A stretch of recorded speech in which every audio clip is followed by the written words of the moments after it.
મનીષા, એ મનીષા, આ હવાર પડી તોય આ મહારાણી હજી રૂમમાંથી બહાર નથી નીકળ્યા. આ એના મમ્મી પપ્પાએ હું સંસ્કાર આપ્યા છે ઈ જ ખબર નથી પડતી. ભાવિન, મનીષા, આમ બહાર આવો ને, જલ્દી ચા નાસ્તો લાવો.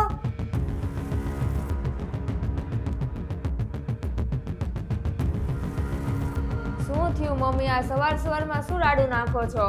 તને આ હવાર લાગે છે? જો તો ખરી કેટલા વાગ્યા ઈ. બીજા બધાયના ઘરે જોયા જા, બપોરે જમવાની તૈયારી કરી નાખી બધાએ, અને અહીંયા નાસ્તાનાય ઠેકાણા નથી. તો પછી આ બધું મને શું કામ ને કહો છો? તમને ભૂખ લાગી હોય તો જમવાનું બનાવીને ખાઈ લો ને.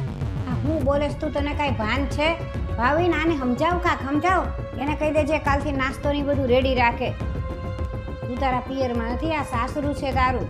તારી બધી એવી જૂની ટેવ હોય ને બધું છોડી દે અને આઈના રીત રિવાજ અપનાવ. બહુ ભૂખ લાગી છે, કંઈક જમવાનું લાવો ને.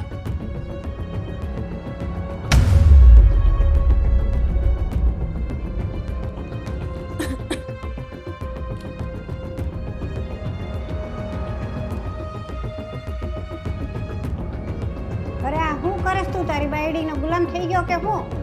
અને આ તો હજી 2 દિવસ નથી થયા લગ્ન કર્યા ને ત્યાં તો પતિને એનો ગુલામ બનાવી દીધો. આવા સંસ્કાર આપ્યા છે તને તારા મમ્મી પપ્પાએ? કાંઈ શરમ છે કે નહીં?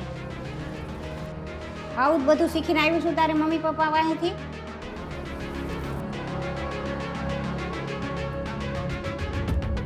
નવી ગાડી 15 lakh, TV 25,000, double door fridge 30,000, washing machine 25,000, branded watch 20,000, furniture 2 lakh, સોનું 20 લાખ, રોકડા 10 લાખ અને જાનનો બધો ખર્ચો મળીને ટોટલ થાય છે 70 લાખ.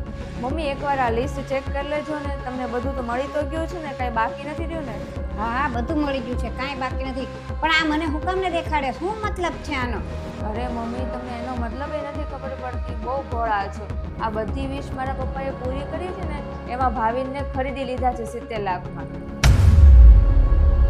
તો હવે મને ઓર્ડર દેવાની વાતે જરૂર નથી. આ ઘરમાં જે હું કહું ને એ જ થશે.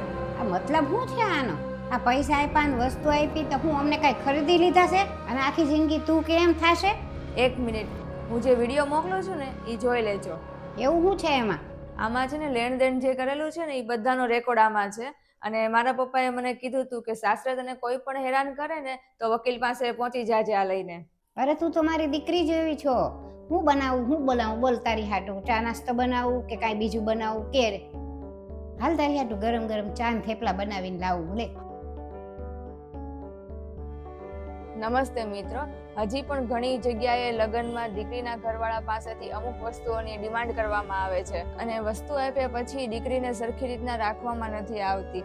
તો મારા મતે તો જે અમે વિડીયોમાં બતાવ્યું છે ને એ લોકો સાથે એવું જ થવું જોઈએ. અને તમારા મતે શું કરવું જોઈએ એ કમેન્ટમાં કહેજો અને વિડીયો ગમ્યો હોય તો લાઈક અને શેર કરજો.